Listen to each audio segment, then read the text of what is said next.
ক্ষমা করতে দেরি হবে না, বলেন সুযোগ আছে না নাই? আমি সবার মুখে শুনতে চাই, সুযোগ আছে না নাই? সুযোগ কি আমরা কাজে লাগানোর মতো লাগাইতে পারছি? গত 3 মাসে আমরা কয়বার তওবা করছি? ঝগড়া করার দরকার নাই, নিজের প্রশ্ন নিজেরে করলেই উত্তর পেয়ে যাব। আমরা কি লাভে আছি না লসে আছি? আমাদের সবচেয়ে বড় বোকামি কোথায় জানেন?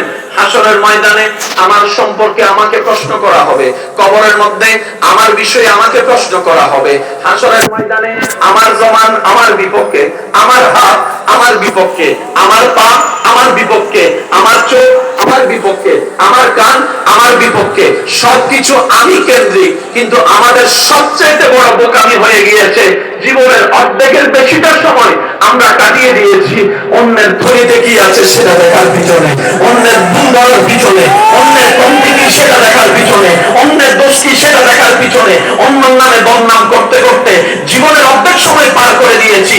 আফটার অল হিসাবে কি দাঁড়ালো? ওদের সম্পর্কে তো আমাকে প্রশ্ন করা হবেই না, আমি কাকে ভেবে সময় কাটাইলাম যার আমার প্রশ্নের লিস্টের মধ্যে যে বিষয়টা আল্লাহ রাখেই নেই। সেজন্য আল্লাহ তাআলা বলে ওয়াইলুল লিকুল্লি হুমাযাতিল লুমাযা, বান্দারে এই গীবত থেকে বেঁচে থাকবা, পরনিন্দা থেকে বেঁচে থাকবা, মানুষের বিয়ে ভঙ্গি দেওয়া থেকে বেঁচে থাকবা, মানুষের নামে পেঁচ লাগানো থেকে বেঁচে থাকবা, চার দোকানে বসে আড্ডায় বসে কারো নামে গীবত করিও না, কারো কিছু পেলে প্রকাশ করিও না। তোমরা সিবগাতাল্লাহ, যদি তোমরা প্রিয় হতে চাও, যদি তোমরা জান্নাতে যেতে চাও, যদি তোমরা কবর আলোকিত করতে চাও, রাস্তা একটাই আছে। আল্লাহ কি রাস্তা? রব্বুল সিবগাতাল্লাহ, আমি আল্লাহর রঙে রঙিন হয়ে যাও। আল্লাহ তোমার রঙে রঙিন মানে তো বুঝলাম না। আল্লাহ তোমার রঙে রঙিন কিভাবে হব? আল্লাহ পাক বলে যে আমার গুণবাচক নামগুলা খেয়াল করো। আর একটু জোরে বলতে হবে। আমার বারবার বলছি সময় খুব সংক্ষিপ্ত, আমি খুব দ্রুত গতিতে করছি। আম খেতে চাইলে গাছ লাগাতে হবে। গাছটা কোথায় লাগাবো? লাগানোর পরে পানি দিতে, সার দিতে, সব দিয়েছেন, সূর্যের আলো নাই। এবার বলেন সূর্য পূর্ব দিকে তুলেন কে? সূর্যের ভিতরে ভিটামিন ডি এর ব্যবস্থা করে দিলেন কে? সূর্যকে ডুবান কে? এই সূর্যটার মালিক কে? আমরা কাকে বিশ্বাস করি? সূর্যটা তো শুধু আমাদের জন্য ওটা দরকার ছিল, কিন্তু তো সূর্য তাদেরকেও আলো দেয় যারা আল্লাহকে আল্লাহ মানে না। সূর্য তো তাদেরকেও আলো দেয় যারা আল্লাহ বলতেই মানে না, স্রষ্টা বলতেই মানে না। কখনো ভেবে দেখেছেন? সূর্যকে প্রশ্ন করেন, সূর্য মামা আপনি তো তেনার যাকে আমরা মানি, তাহলে আপনার সাথে আমার না বন্ধুত্ব, ওনারে দিলেন কেন? তখন সূর্য মামা বলে হেডকোয়ার্টারের অর্ডার আছে, হেডকোয়ার্টারের অর্ডার আছে, সুপ্রিম কোর্টের রায় আছে, আমি সূর্যের আলো সবার জন্য। আল্লাহ তাআলা বিধান করে দিয়েছেন সূর্যের আলোটা মাননেওয়ালার জন্য, না মাননেওয়ালার জন্য।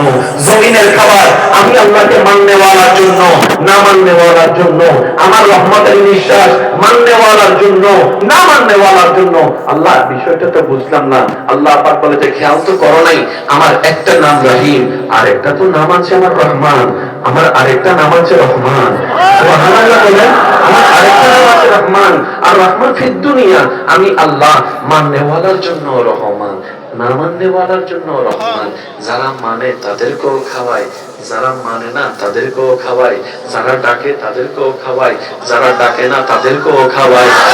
যদি তুমি আমার হতে চাও, এই থিওরি অ্যাপ্লাই করো। বন্ধুকে যতটুক খাওয়াবা, দুশমনকে তার চেয়ে বেশি খাওয়াতে হবে। সুবহানাল্লাহ, আরেকটু জোরে বলা যাবে? আমি আল্লাহ কখনো কারো রাস্তা বন্ধ করিনি, তুইও রাস্তা বন্ধ করিস না। সুবহানাল্লাহ। আমি আল্লাহ ফেরাউনের পানি বন্ধ করিনি, তুই বন্ধ করিস না। অন্যের মালিকানা জায়গায় যারা থাকে তাদেরকে কি বলা হয়? বারাটিয়া। কষ্ট যদি না হয় একটু আওয়াজ দিয়ে বলেন কি? বারাটিয়া সেট দেখাইলে মানে মানায় না তো। বারাটিয়া তো বারাটিয়া, বারাটিয়া যদি মালিকের সামনে মানায় না।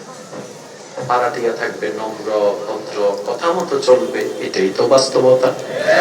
এবার বলেন যাদের 10 তলা বিল্ডিং আছে, এই বিল্ডিং এর মালিক তো তিনি, যে জমিনে উনি বিল্ডিংটা বানিয়েছেন বিল্ডিং এর মালিকটাকে তো জোরে বলেন না কে?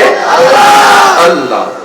এবার সেই হিসাবে আমার 10 তলা বিল্ডিং এর মালিক ওলা ভাই যিনি অহংকার করে জমিনে চলেন, ওই জমিনের মালিক যদি আল্লাহ হয়, তাহলে আমার ভাই কি হয়েছে? সবার মুখে শুনতে চাচ্ছে, এটা একা আমার নয়, আপনার নয়, এটা আমাদের সবার একই বিষয়, ঠিক না? বলেন না, আমরা সবাই কি হলাম? আমরা সবাই কি হলাম? এবার যে দেহ নিয়ে আপনি আমি অহংকার করে চলি, হিংসা করে চলি, প্যাঁচ লাগাই, সংসার ভাঙাই, ওই যে দেহ, এই দেহের মধ্যে জবান যেটা আছে কথা বলার, সেটা কে দিয়েছেন? আল্লাহ। যেটা করার জন্য হাত দিয়েছেন কে? আল্লাহ। চলার জন্য পা দিয়েছেন কে? সেই পাটা রাখার জন্য কোমর দিয়েছেন কে? কোমরটা ফিট হওয়ার জন্য পেট ব্যবস্থা করে দিলেন কে? পেটটা রাখার জন্য বুকের ব্যবস্থা করে দিলেন কে? বুকটাকে সেটিং করার জন্য কাঁধের ব্যবস্থা করে দিলেন কে? কাঁধের মধ্যে আমরা সুইং এর মতো হাত ঘুরানোর মতো ব্যবস্থা করে দিলেন কে? সবকিছু নিয়ন্ত্রণ করার জন্য যে ব্রেন দরকার, ব্রেন দিলেন কে? দেখার জন্য চোখ দিলেন কে? সবকিছু কার দান? সবকিছু কার দান? সবকিছু কার দান? আমার বলতে কিছু, আপনার বলতে কিছু, আমাদের বলতে কিছু, সেখানে আমি আমার বলতে কিছুই নাই, অহংকার করারও কোন সুযোগ। অহংকার কে করবে? যে মালিক। মালিক ছাড়া কেউ অহংকার করতে আপনারা বিবেক দিয়ে বলেন না, মালিক ছাড়া কেউ অহংকার করার অধিকার রাখে? পারবে? এবার বলেন সবকিছু দেখেন তো মালিককে। আল্লাহ পাক বলে সেজন্যই আমি অহংকারকারীকে পছন্দ করি না। অহংকারটা আমি না কইলাম, তুমি কেন করো? তুমি তো বাড়াটিয়া, জমিনও বাড়া, ধরে ধরে ধরে গাড়িও বাড়া, বাড়িও বাড়া, আর তোমার যে দেহ চুল থেকে পা এটাও ভাড়া। আর ভাড়াটিয়া ভাড়াটিয়ার মতো থাকাটাই বুদ্ধিমানের কাজ, কথা বলেন ঠিক কিনা? এবার আসুন আমি আমার ভাইদের কাছে একটু মনোযোগ চাচ্ছি। আল্লাহ তাআলা যথেষ্ট সুযোগ দিয়েছিলেন, দিচ্ছেন, দিবেন। তওবা কি করছি গত 3 মাসে একবারও? আমি আমারটা বলি, আপনি আপনারটা বলেন। তওবা কি করার সুযোগ হয়েছে? টাইম পাই নাই নাকি করি নাই? আপনারা একটা প্রশ্ন করেন, টাইম পাই নাই না করি নাই? সুযোগ দিছে, সুযোগ দিছে। তওবা মানে কি? ফিরে আসা, রিটার্ন। যেমন আমি আজকে আপনাদের এখানে আসার সময় রাস্তা বালায় চলে গেছিলাম, চিনি না, রাস্তা বালায় চলে গেছি, আবার ওখান থেকে ব্যাগ দিয়ে আবার আসছি, রিটার্ন। তওবা মানে ফিরে আসা। শব্দটা একটু খেয়াল করবেন, তওবা মানে কি? যুবক ভাইদের আওয়াজটা একটু যুবকের মতো হতে হবে। তওবা মানে কি? ফিরে আসা মানে কি? যাওয়া দরকার আল্লাহর পথে, নিশ্চয় গিয়েছি কোন পথে? আল্লাহ পাক বলেন গেল কোনটাতে? আমরা বললাম শয়তানের পথে। আল্লাহ পাক বলেন একটা কাজ করো, শয়তানের পথ থেকে আমার পথে রিটার্ন করো। এটার নাম তওবা। গেছো সমস্যা নাই, গেছো সমস্যা নাই, ফিরে আসো।